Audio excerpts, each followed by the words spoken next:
Hey guys, so I haven't made a video in a couple of days because I am burnt toast when it comes to all of these topics. Now, after having been more involved in the Neville Goddard subreddit from the back end perspective, where I've been reading a lot of posts that come through there, and just it's sapped my energy a lot.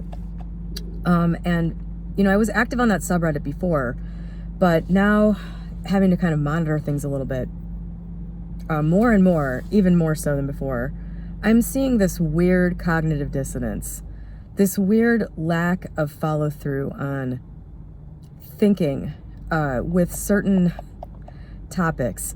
One stands out a lot. I've been thinking about this for the last few days, and I obviously have my own opinion on this, but for those people out there who have sort of bought hook, line, and sinker this current sort of groupthink interpretation of Neville Goddard and manifesting and all that stuff, which includes I am God, I control everything, everything is within my control, nothing that happens is something that I didn't directly cause to happen, even if I can't figure out how I caused it, it's my fault, I'm causing the war in Ukraine, that kind of stuff. And also that other people are completely and totally under your control, and that there essentially is no morality because it's just you. It's just whatever you decide. There's no karma because it's just you. All this stuff. There's this sort of mainstream narrative now, mainstream manifesting narrative, and dissenters are shut down quickly and ridiculed. And anyway, there's a flaw in this thinking. Like, there is a cockroach baked into the cake of this thinking, and that cockroach is death. Neville Goddard is pretty clear that you don't control death in his writings. Now, Neville Goddard is just a guy, and he is not the word of God. First of all, I just want to get that out of the way. I want to say that early. But a lot of people base this belief, they use Neville as a justification for these beliefs. And Neville says, you know, Neville couldn't prevent his nephew's death. He didn't prevent his own death. He didn't want to, I guess. But even if he had wanted to, I don't think his assertion was that he could. He basically says, you know, you have a certain number of breaths. Nothing you do is going to affect that. So is that true? I don't know. That's what Neville says. And that is part of the philosophy of the people that I'm talking about, this kind of groupthink mentality. And here's the thing. If you can't control death, if death is predestined, by whom is it predestined? If there's no God outside of you, if the God that is you isn't doing anything outside of your human ability to control or see or whatever, where's the predetermination for death? This doesn't follow. It doesn't make sense with this prevailing narrative. And so this really irritates me because this kind of unravels the whole thing. If something else is determining your death, what is it? Is it God? I'm assuming it's God, right? And that God would appear to be outside of you when making that determination, if you're not the one who's deciding it, down here on the human level.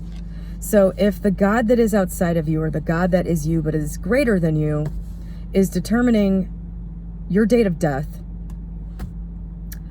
it's determining a lot of other things too. This is not something that makes sense. It's just that one thing. Every other thing is up for grabs. You know, the God that is greater than you, the God, the divine intelligence that works for you to bring you the things that you want, will do whatever you say, except about death. This just does not make any fucking sense. What does make sense to me, this is just my opinion, but what does make sense is that there is a greater part of you that is God, or your higher self. That's how I think of it. Whether there's other aspects of that higher self where one is God and one is something, I don't know, I don't care. It's pretty irrelevant, and nobody knows anyway. Nobody knows the answers to this anyway. But if there's a higher aspect of you that is the thing that is able to orchestrate your manifestations coming into reality in ways that you can't understand. And that thing determines the date of your death. That thing is probably determining a lot of other things, like what's happening on a global scale, like events in your life that you can't figure out how you manifested.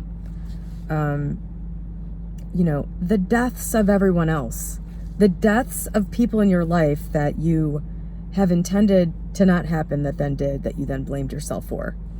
Other events, other seeming unfortunate events that people in this community have heavily implied are the person, the victim, whatever you want to call it, the person who experienced that bad thing's fault. As though something in their conscious experience that can be manifested away with affirmations or something, as if those things were actually caused at this human level by the person that experienced them. That is horse shit. I mean, it's just horse shit. Like, I don't know how anybody can look at that and not see that. There's obviously something with a greater view that is doing things, that is causing things, that is creating events. It's, in my opinion, I and my Father are one, but my Father is greater than I. It's that. It's the Father that's greater than you, creating events and experiences to cause you to evolve. I don't see what other than everything just being totally random, which I can't believe could be the case, but could be the case. I don't know what else it could be for, other than to put you through experiences for your own good, literally, for your own benefit. People have this weird aversion to the idea of something being better than what they think they want, or some bad event happening for their own good. That to me makes no sense. If you have to go through something bad in order for your life to get better, it's like not going to the dentist to get a tooth pulled that is causing you a shitload of pain. Like, you have to go and you have to endure the dentist appointment, but then after that, everything is way better. And I think a lot of people approaching this whole manifestation thing are doing so from the standpoint of, I'm never going to have to go through anything bad again if I can just figure this out. And that may be true. You may be able to, if my assertion here is in fact what is happening, you may be able to learn or figure out a way to evolve yourself so that you don't have to go through a bunch of bad things. But I don't think it's going to happen through the way people are thinking it is, by just thinking your way out of it. And this, I think, is why the examination of self and all of that is a worthwhile endeavor.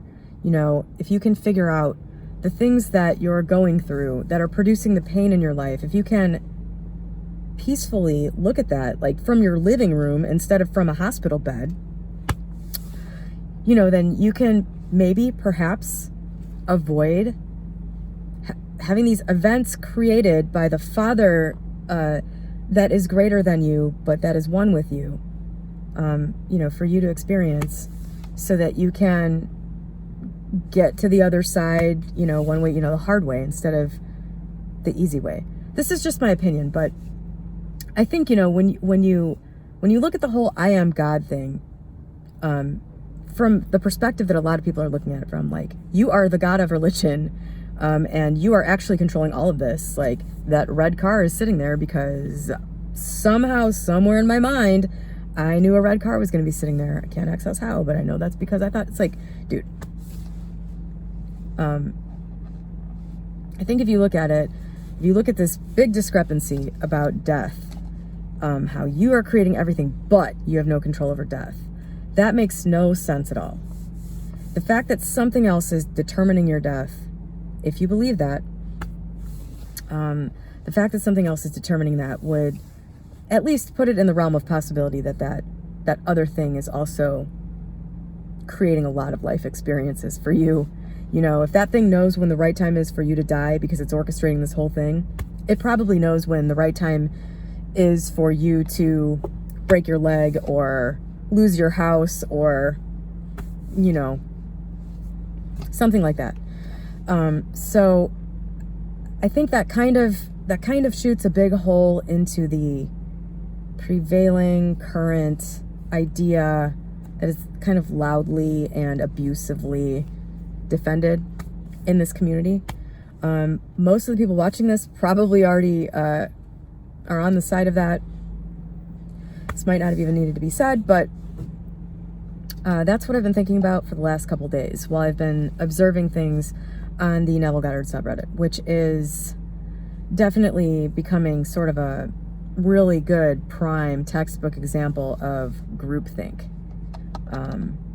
And I'm going to attempt to try the other mods on the subreddit. If you, by the way, if you've never been there or you're a previous poster, come and like interact. Like it needs more balance.